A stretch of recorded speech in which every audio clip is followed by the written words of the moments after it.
안녕하세요. 저는 현재 호주의 작은 도시 라자마누에 위치한 한 마을에서 평생을 살아오고 있는 20대 여성 아리아라고 합니다.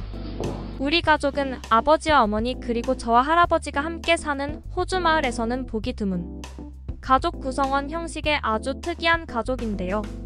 물론 몇 년 전까지만 해도 할머니와 할아버지는 저희 가족이 살고 있는 집에서 거리상으로 불과 얼마 떨어지지 않은 집에 각자의 가족으로 따로 거주하고 있었지만 약 5년 전 할아버지가 농장으로 일을 나간 사이 집에서 쉬고 계시던 할머니가 호주에 자주 출몰하는 매우 강한 독거미에 물리는 사고로 급작스럽게 세상을 떠나신 뒤로 할아버지는 5년 동안 홀로 우울증을 겪으며 생활해오고 있었고 결국 그것을 보다 못한 저희 어머니께서 할아버지를 간절히 설득해 지금의 우리 가족이 완성되게 되었습니다. 다른 나라의 사람들에게는 생소할 수 있지만 호주에서는 독거미로 인한 이러한 위험한 사고가 꽤 자주 발생하는 편인데요. 특히나 다른 나라의 자연 환경보다 어느 정도 원시적인 모습을 유지하고 있는 비옥한 땅이 널리 분포되어 있는 호주에서는 다른 나라들에서는 보기 힘든 강력한 독이나 위험한 무기를 가진 벌레나 동물들이 사람들이 사는 거주지와 상당히 밀접하게 살아가고 있기에 이러한 독을 보유하고 있는 벌레들을 항상 조심해야 되는 것은 저희 마을의 일상이 되어버릴 정도입니다. 지금은 세상을 떠나신 저희 할머니께서도 그저 집에서 휴식을 취하던 중 잠깐 눈을 감고 숙면을 취하던 사이 눈으로 보지도 못한 독거미에게 순간적으로 물려 아무런 치료제도 써보지 못하고 세상을 떠나셨기 때문에 그 이후 할아버지께서는 병적으로 벌레에 집착하시면서 자신의 눈에 보이는 모든 벌레를 잡을 때까지 절대 잠을 자지 않는 집착 증세마저 나타나며 심각한 죄책감에 하루하루를 보내셨죠. 하지만 할아버지에게는 아주 특이하고도 유일한 취미가 하나 있었습니다.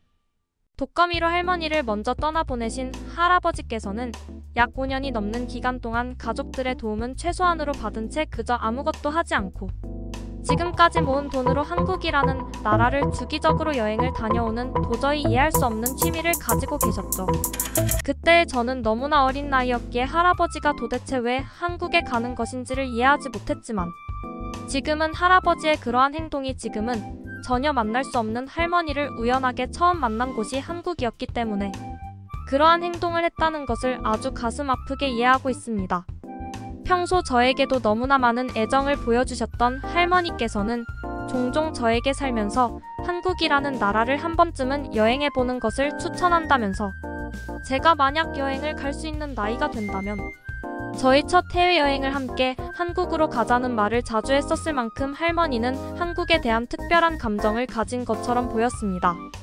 영업 중 자신의 젊은 시절을 자주 얘기해 주셨던 할머니께서는 한국에서 건축과 관련된 일을 전문적으로 배워오시던 여자로서는 보기 드문 전문적인 여자 목수였죠. 그때 당시 호주에서 여자로 목수의 기술을 배우기에는 너무나 열악한 환경이었기에 할머니는 젊은 시절 여러 나라들 중 한국을 선택해서 다소 거친 작업 환경에서 목수로서의 일을 배워오셨고 바로 그곳에서 한국으로 여행을 오게 된 지금의 할아버지를 한국에 있는 외국인 커뮤니티 시설에서 처음 만나게 된 것이었습니다. 이러한 할머니와 할아버지가 계시다 보니 저는 아주 어렸을 때부터 할머니의 집을 자주 방문하게 되었는데 그때마다 할머니와 할아버지께서는 한국의 식사 예절이나 한국의 음식 심지어는 한국에서 유명한 몇몇 가지 물건들을 저한테 선물로 주시면서 한국이라는 나라에서는 너무나 배울 것이 많다는 말씀을 꽤 자주 하셨습니다. 특히 어느 날은 등이 가려워서 손을 등 뒤에 이리저리 가져가는 저를 보고는 이상한 주걱처럼 생긴 물건을 주시더니 한국에서는 효자손이라고 불리는 이 물건으로 등을 긁으면 엄청나게 시원하다면서 저의 손에 효자손을 쥐어주셨는데 저는 그때의 가려운 곳이 시원해지는 감각을 아직도 잊지 못하고 있을 정도죠. 하지만 이러한 한국식 체험을 할 수 있는 할아버지와 할머니의 집은 할머니가 세상을 떠난 이후로는 집 자체를 철거시켜버려 모든 추억이 사라져버렸고 할아버지는 그때부터 혼자 무언가에 쫓기는 사람처럼 자주 한국으로 사라지실 뿐 저희 집에서 함께 지내고 계셨지만 얼굴 보기가 정말 어려울 정도였습니다. 특히 할머니의 목숨을 잃게 한 독거미와 관련된 사고 때문인지는 몰라도 할아버지는 어느 순간부터 집안에서 벌레가 보이면 경기를 일으키시면서 주체할 수 없는 화를 내셨고, 때때로는 집의 내부뿐만 아니라 마당에서까지 억지로 거미를 찾아다니는 듯한 모습마저 보이시면서 하나의 트라우마처럼 벌레를 없애는 것에 병적으로 집착하시게 되셨죠. 그런데 이러한 할아버지의 눈에 보이지 않는 노력 때문인지는 몰라도 어느샌가부터 저희 가족이 살고 있는 집에서는 평소 여름만 되면 각종 거미나 하루살이, 심지어는 엄청난 크기의 뱀이 자주 보이던 벌레 출현 사고가 완전히 사라지게 되었고, 특히 밤에 환하게 불을 켜놓고 공부를 하고 있으면 제 주위로 엄청나게 몰려들어 제 귀를 괴롭히던 날파리나 모기들도 전혀 보이지 않게 되어 저는 할아버지가 무슨 수를 쓴 것인지는 몰라도 정말 대단하다는 생각을 했던 기억이 있습니다. 하지만 가끔 친구네 집에서 저희 집처럼 똑같이 불을 켜놓고 늦은 시간 동안 컴퓨터 게임을 하거나 공부를 했던 기억이 있는데, 그때는 또 신기하게도 엄청난 벌레들이 아주 자연스럽게 저와 친구의 얼굴과 손으로 몰려들어 저는 대체 우리 집과 친구의 집이 무슨 차이가 있길래 벌레가 나타나는 것일까라는 의문스러운 생각을 가지기도 했죠.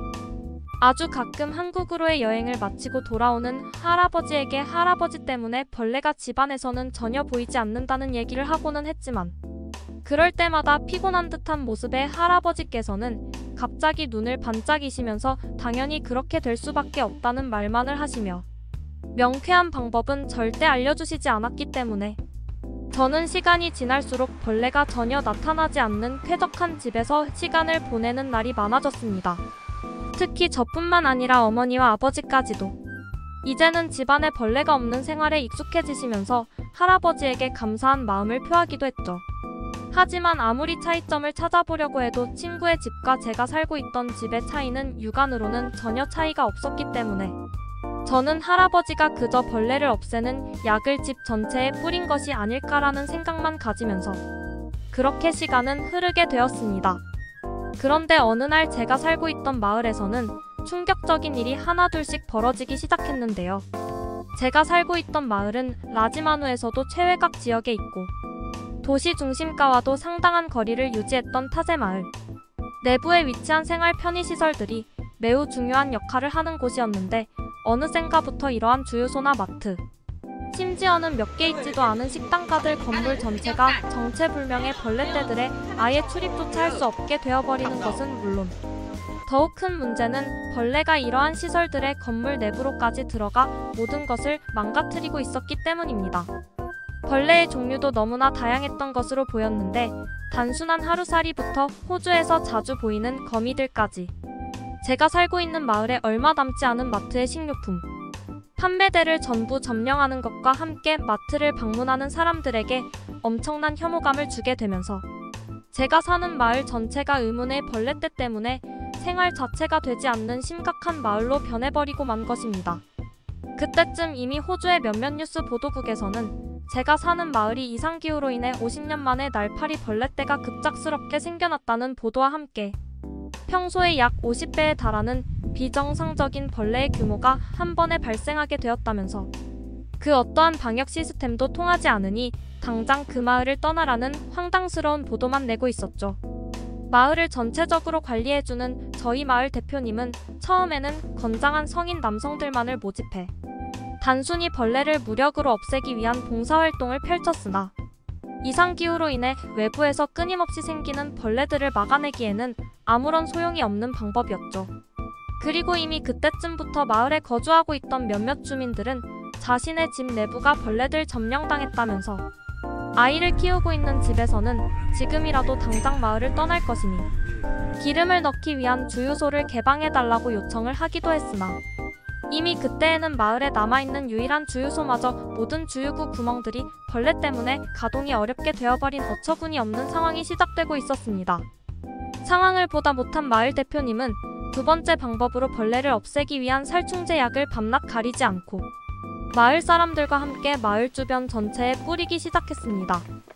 처음에는 어느 정도 벌레의 수가 줄어드는 듯한 효과가 보였지만 곧 이틀에서 3일 정도 지나면 벌레를 없애기 전보다 더욱 많은 벌레떼가 똑같은 곳에 자리 잡기 시작했고 살충제 약을 사는 것에 마을 사람들의 운영비 자체가 점점 소모되고 있었기 때문에 주민들의 불만은 더욱 커져만 갔습니다. 없애기 전보다 더욱 많은 벌레떼가 똑같은 곳에 자리 잡기 시작했고, 살충제 약을 사는 것에 마을 사람들의 운영비 자체가 점점 소모되고 있었기 때문에 주민들의 불만은 더욱 커져만 갔습니다. 그런데 매우 이상했던 사실은 마을 전체 지역에서는 아무리 벌레가 날뛰어도 할아버지와 함께 살고 있는 저희 집에서만큼은 정말 작은 벌레 하나 보기 힘들었다는 사실인데요. 처음에는 이러한 생활 자체에 너무나 익숙해져 있어 별다른 이상한 것을 감지하지 못했지만, 벌레떼가 생기고 난 후 친구 집에 방문했던 적이 있었는데, 친구네 집은 집 내부로 들어온 벌레들 때문에 주방은 물론 화장실까지 사용할 수 없던 것을 직접 눈으로 보고 난 뒤에는 다른 집들과는 확실히 다른 무언가가 저희 집에 설치되어 있다는 생각을 하게 되었죠. 그리고 바로 그때 한국으로 여행을 떠나셨던 저희 할아버지께서 돌아오셨고, 이러한 마을의 심각한 피해 상태를 처음으로 확인하시게 되셨습니다. 그런데 갑자기 할아버지께서는 마을 대표님에게 마을에 있는 유일한 강당에 모든 마을 사람들을 전부 모아달라는 요청을 전하시면서 자신만 믿고 있으라는 알 수 없는 자신감을 보여주시더군요. 그리고 그날 밤 벌레들과 함께 강당에 모인 마을 사람들은 할아버지가 꺼내든 물건에 큰 충격을 받고 말았습니다. 할아버지께서는 밖에 벌레들을 없애는 것은 무리이지만 벌레들이 집 내부와 건물 내부로 들어오는 것은 막는 방법이 있다면서 한국에서 방충망이라고 불리는 정말 특이하게 생긴 그물 같은 것을 보여주시더군요. 물론 호주에서도 그와 비슷한 것을 본 적은 있지만 할아버지가 가져오신 한국의 방충망은 제가 보아온 것과는 비교가 되지 않을 정도로 촘촘해 보였고, 할아버지는 요즘 한국에서는 방충망을 창문에 간이적으로 붙여서 설치하는 간단한 방법도 만들어지고 있다면서 임시로라도 이것을 쓰면 벌레 침입으로 인한 피해가 확실히 줄게 될 것이라면서 열변을 토하셨습니다. 하지만 마을 사람들은 처음에는 고작 저런 그물이 엄청난 규모의 벌레들을 막아줄 수 있을까라는 생각에 다들 팔짱만 낀 채 조용히 할아버지를 노려보고 있더군요. 그러자 할아버지는 사실은 우리 가족이 사는 집에 몇 년 전에 할머니와 관련된 독거미 사고로 모든 창문에 방충망을 설치했다면서 그 집에서 벌레가 단 하나라도 발견된다면 자신의 말이 거짓이라고 단정을 지어도 된다는 강한 자신감을 보여주셨습니다. 그리고 결국 저희 가족이 사는 집에 도착한 마을 사람들은 경악을 금치 못했죠. 저도 처음에는 어디에 설치되어 있다는 것인지 눈으로 파악하지 못했는데 집의 창문에 가까이 다가가 본 순간 알 수 있었습니다. 그곳에는 정말 가까이에서 들여다봐야 될 정도로 미세한 그물이 창문 전체에 설치되어 있었는데, 그것은 멀리서 보면 그저 아무것도 설치되어 있지 않은 것 같은 착시를 유발할 정도였죠. 할아버지가 한국에서 가져온 방충망이 설치된 집을 보신 마을 대표님께서는 곧바로 할아버지에게 모든 마을 가정집에 한국에 가니 방충망을 설치해줄 수 있나는 강한 요청을 전달하셨고, 돈은 얼마가 들어도 좋으니 최대한 빨리 프로젝트를 완료해달라는 간곡한 요청을 전하시더군요. 그러자 할아버지는 이미 한국에 알고 있는 업자분이 있다면서 일주일 정도만 기다린다면 모든 작업을 완료할 수 있다고 말했고, 정확히 5일 뒤 저희 마을은 엄청난 양의 한국에서 건너온 간이 방충망 설치 세트를 전달받을 수 있었습니다. 마을의 청년들에게 설치 방법을 알려주신 할아버지께서는 약 3일의 기간에 걸쳐 마을에 있는 남자들과 함께 마을에 있는 사람들의 집은 물론 각종 공용시설물에도 한국식 방충망을 설치하시기 시작했죠. 그런데 정말 놀라운 사실은 그것을 설치하고 난 뒤 건물 내부나 집의 내부로 들어오는 벌레의 수가 급격하게 줄어들었다는 사실입니다. 몇몇 마을 사람들은 한국에서는 이러한 물건을 오래전부터 쓰고 있던 것이냐면서 분노하는 반응까지 보였고, 지금까지 이처럼 좋은 것을 왜 설치하지 않았는지 호주의 생활 환경에 황당해하는 반응을 보이기도 했습니다. 실제로 방충망이 설치된 창문 밖에서는 눈으로 보일 정도의 엄청난 벌레떼가 계속 돌아다니고 있었지만, 방충망이 설치되고 난 뒤에 집 내부에서는 자주 보이던 거미는 물론 날파리 하나 보기 힘들었죠. 그리고 이것은 우리 집뿐만 아니라 마을에 있는 모든 집이 똑같은 효과를 보여주었습니다. 마을 사람들은 크게 환호하기 시작했고, 그때부터 할아버지에게 한국인들만이 쓰고 있는 또 다른 기가 막힌 발명품이 없냐면서 할아버지는 곧 마을의 엄청난 스타가 되어버렸죠. 특히나 방충망을 설치하는 것에는 비용도 크게 들지 않았고 한번 설치해 놓으면 반영구적으로 사용이 가능했기에 마을 사람들은 이러한 한국인들의 지혜에 크게 감탄하기도 했습니다. 그리고 지금 저희 마을은 아직도 가끔 호주의 지역 방송국에서 마을 전체가 설치한 한국의 방충망에 대한 취재가 올 정도로 유명한 마을이 되어버렸죠. 물론 지금은 호주에도 이러한 방충망 업체가 종종 보이기는 하지만 그때 당시 이러한 할아버지의 할머니에 대한 사랑이 없었다면 아마 마을 사람들은 한국의 방충망을 평생 몰랐을 것이기 때문에 저희 마을 사람들은 오늘도 한국에 감사하고 있습니다. 끝까지 시청해주셔서 진심으로 감사합니다. 함께 하고 싶은 사연을 공식 메일로 보내주시면 신중히 검토하여 영상으로 제작하도록 하겠습니다.